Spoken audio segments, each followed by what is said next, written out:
Students, आज हम बात करेंगे डिडक्शंस फ्रॉम बाइनोमियल थ्योरम। मतलब बाइनोमियल थ्योरम के मुताबिक जब हमने उसकी डेरिवेशन की थी या हमने उसके कंसेप्ट को समझा था, तो हमने देखा था कि जब हमारे पास दो टर्म्स होती हैं, ठीक है, ए प्लस बी, जिसे हम बाइनोमियल एक एक्सप्रेशन कहते हैं, और इसकी पावर जब हम जीरो लिखते हैं तो इसमें आंसर आता है वन, मतलब एक टर्म आती है, ठीक है।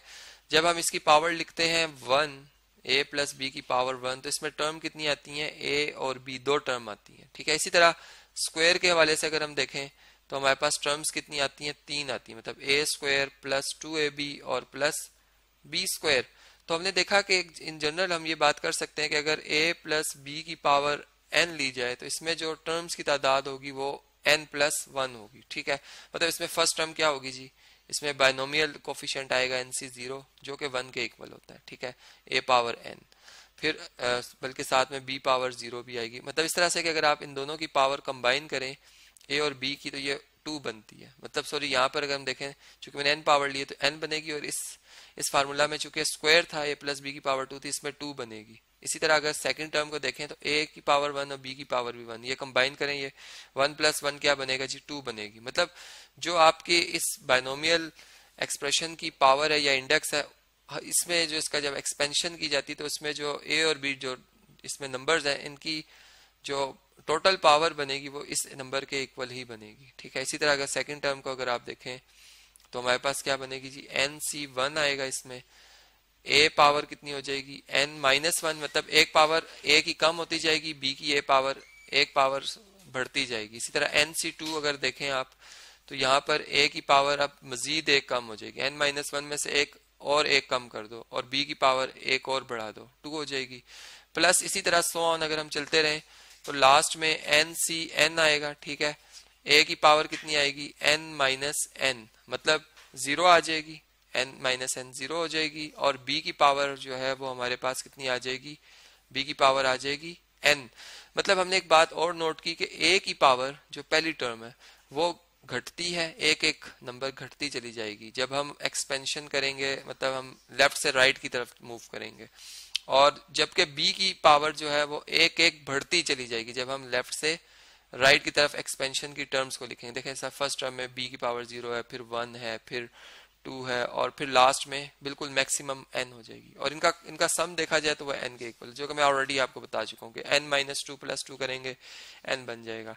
तो ये बात हमने एक तो नोट की। फिर दूसरी बात हमने ये भी नोट की कि हमारे पास जो, अगर हम इस तरह से ये बात नोट करें कि जो एन सी वन है, या सॉरी एन सी आर है, ठीक है, और N C N minus R है, ये दोनों कॉम्बिनेशन जो है वो सेम अमाउंट को रिप्रेजेंट करते हैं। इसलिए सेम अमाउंट को रिप्रेजेंट करते हैं कि कॉम्प्लीमेंट्री कॉम्बिनेशन है। मतलब अगर फर्ज करें एन ऑब्जेक्ट्स, मेरे पास जो टोटल ऑब्जेक्ट्स हैं वो 5 है, ठीक है, मैं 5C3 लेता हूँ। अब मैंने 5 में से 3 ऑब्जेक्ट सेलेक्ट किए, स्पेस की वजह से मेरे पास स्पेस अवेलेबल नहीं था।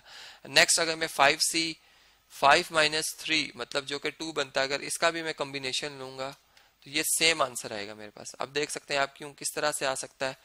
एनसीआर का फार्मूला आप जानते हैं कॉम्बिनेशन का, एनसीआर किसके इक्वल होता है जी, एनसीआर इक्वल होता है N factorial over R factorial multiply by N minus R factorial, ठीक है।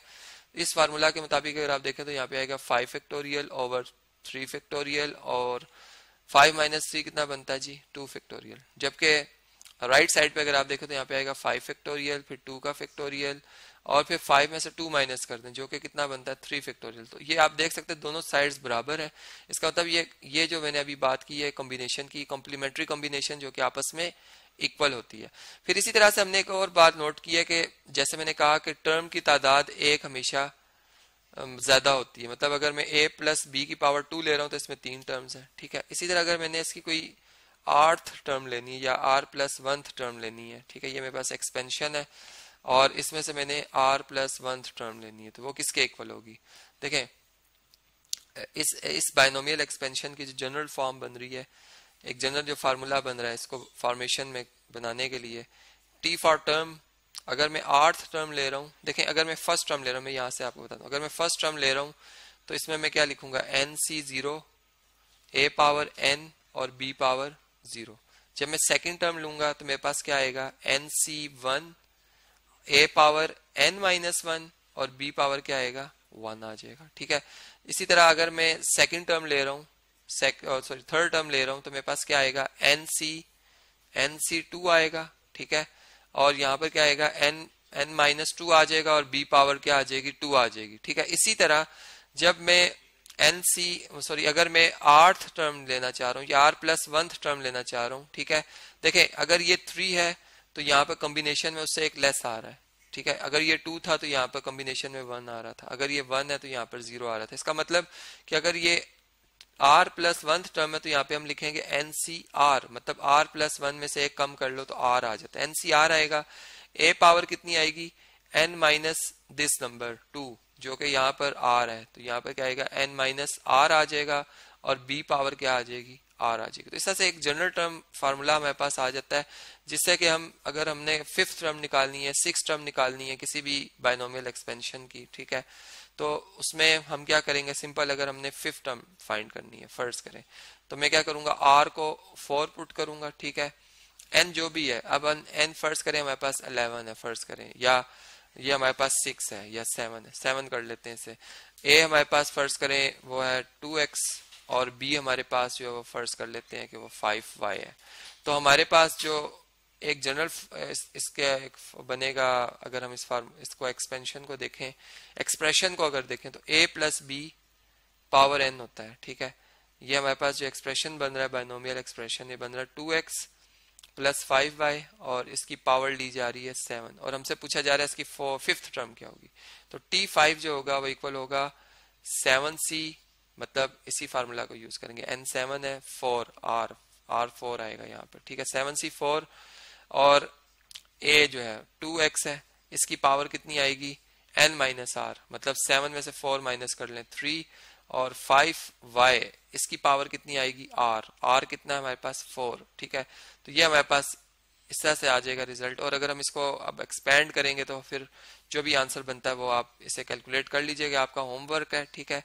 तो इस तरह से आप देख सकते हैं कि हमारे पास जो डिडक्शंस थी बायनोमियल थ्योरम से, जो कि कुछ ऑब्जेक्टिव में हमारे काम आती हैं, कुछ हमें इंफॉर्मेशन बताती हैं एक किसी भी बायनोमियल एक्सपेंशन की कि इसमें कितनी टर्म्स होंगी या कैसे इसकी जनरल टर्म लिखी जाती है, वो हमने आज समझा।